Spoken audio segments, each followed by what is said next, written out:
Hi there and welcome to the Haven Homestead. Today we are going to be canning some chicken. I got a really good deal on some chicken breasts and we are going to can them up to make it easier to cook with. Canning meat is actually really simple. I like to raw pack it for the most part because it kind of skips a step of cooking and then canning. And it's easy. You can can rabbit, you can can chicken, you can can beef, you can can deer, elk, you can can pork, whatever you'd like, you probably can can it. First, we're just gonna dice up some chicken.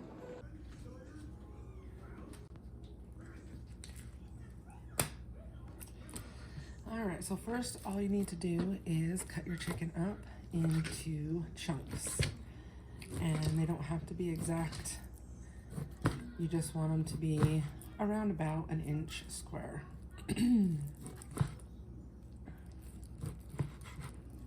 A little bigger, a little smaller, it's fine. Especially if you're just going to be using this as more of like a shredded chicken, then it really doesn't matter. You'll shred it up even more when you get it to go in your recipe. So we're just going to go ahead and chop all these up into chunks, and then we'll go on to the next step.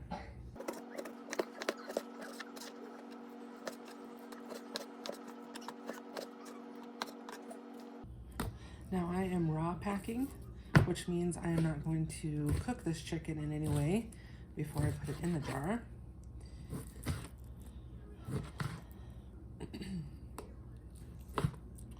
Which I feel like is the simplest way because then there's less handling.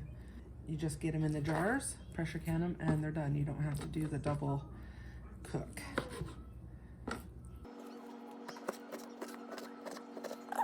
Now this chicken I just happened to get on a really good sale at the store. So these are all breasts, but you can use bone in, you can use thighs, legs, anything you want. If there's any pieces that you don't like, just cut them off.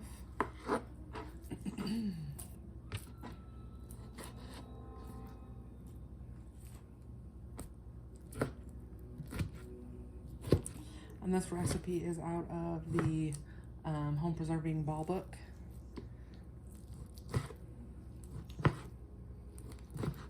I also don't add any salt to the jars, so all that's going to be going in our jars is some chicken and a little teeny bit of water.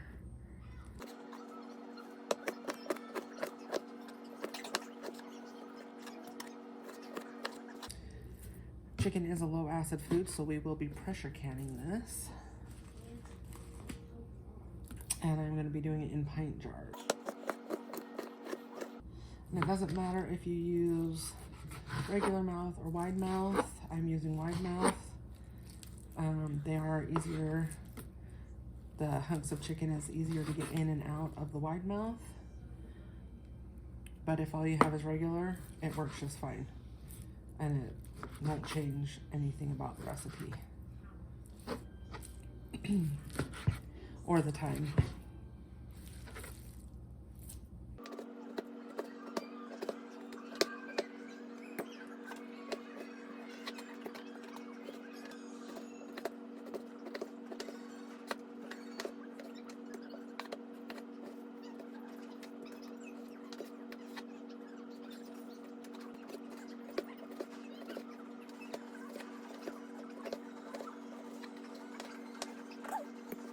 All right, so these are our jars. They're clean. They don't have to be sterilized because they are going to be pressure canned.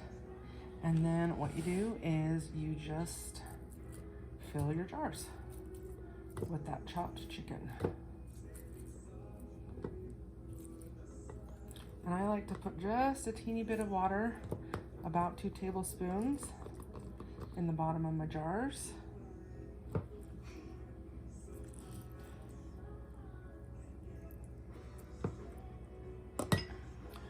So there's one. All right, now you're gonna wanna do a 1-inch headspace.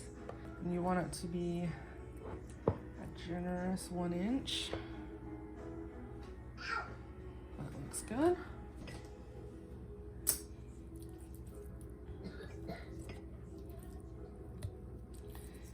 And I just put that little teeny bit of water in the bottom because I find if you don't, you're left with some of the chicken that's out of the water when you're done, or out of the broth, whatever you want to call it, that it makes while it's cooking.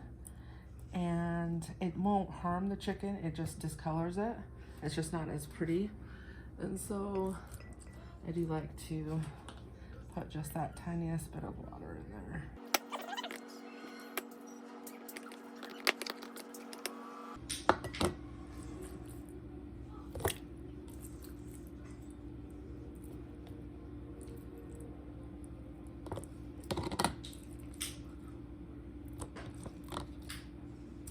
And you want to pack them pretty tightly.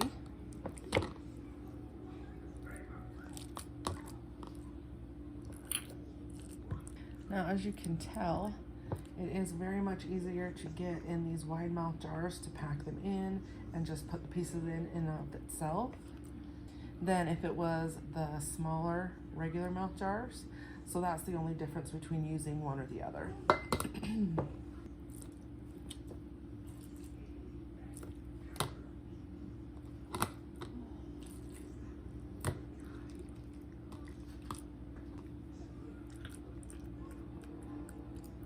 Now with a little bit of vinegar, we'll wipe off the rims to make sure we get a good seal.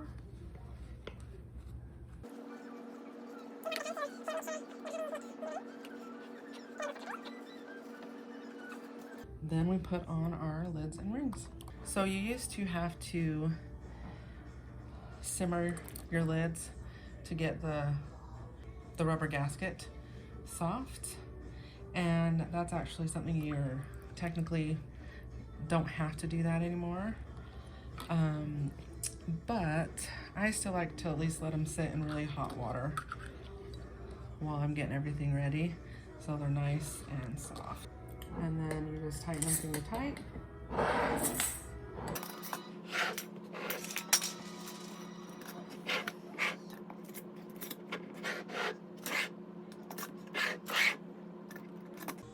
Okay, so now we are going to get all our jars in the canner, and because they're not hot, I can just use my hand.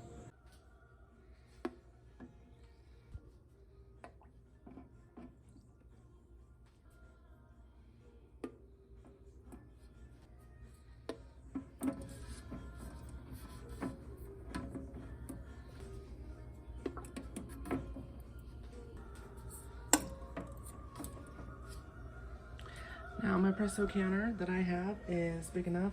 I can do a double layer, and I still have 3 jars, so that's great.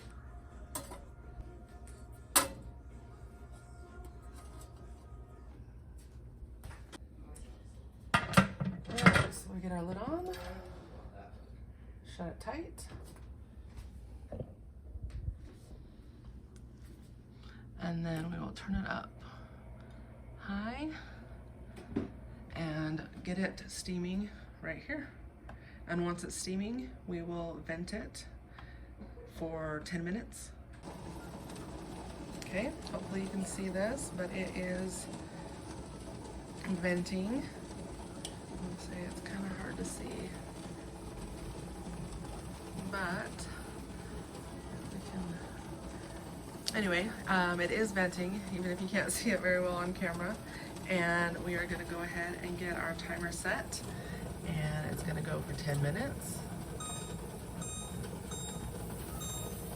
And then it'll be time to put our weight on, but don't put it on until it's vented for 10 minutes.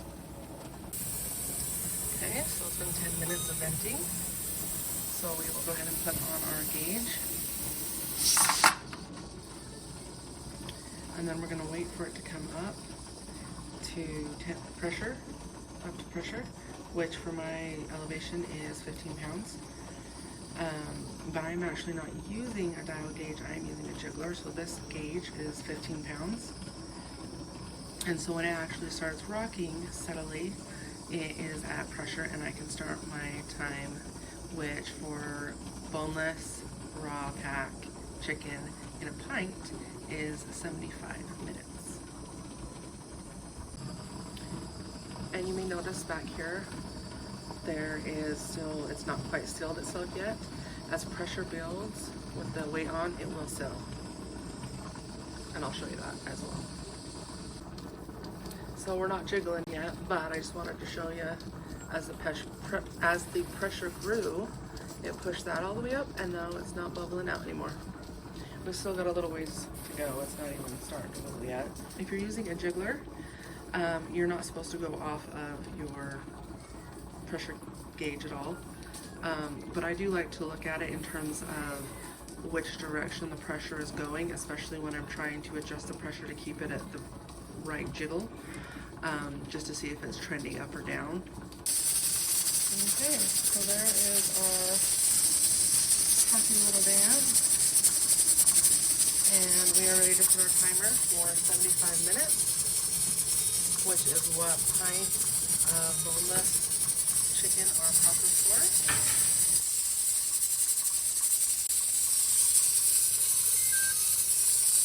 Okay, that's our whole timer. So we pressure can for the time we're supposed to. Now, you turn the heat off and let everything come down completely to zero pressure, just like this. Don't take your weight off yet. Just let it come down naturally.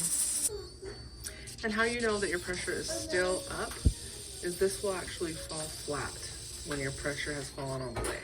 So that's what this to fall down is what you're looking for, to know that your pressure is completely at zero. See here, even though my gauge says zero, we're not quite there yet. So you just gotta be patient and let it go, because if you take your lid off or your weight off too soon, that will actually cause siphoning, which is when the contents of your jar shoot out the top. So it makes it so that you lose some of your product, makes a mess in your canner, and it also quite likely will make it so it will not seal properly.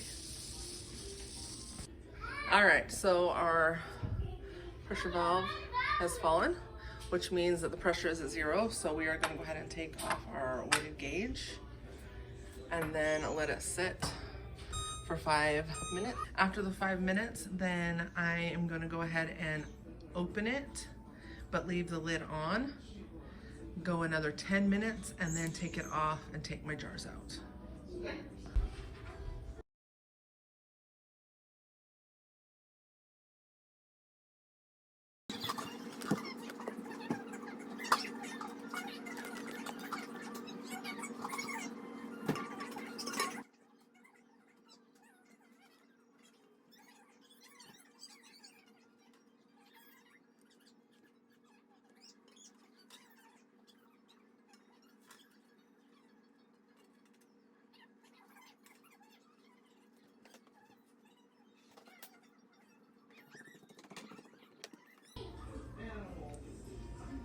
There they are, home canned chicken.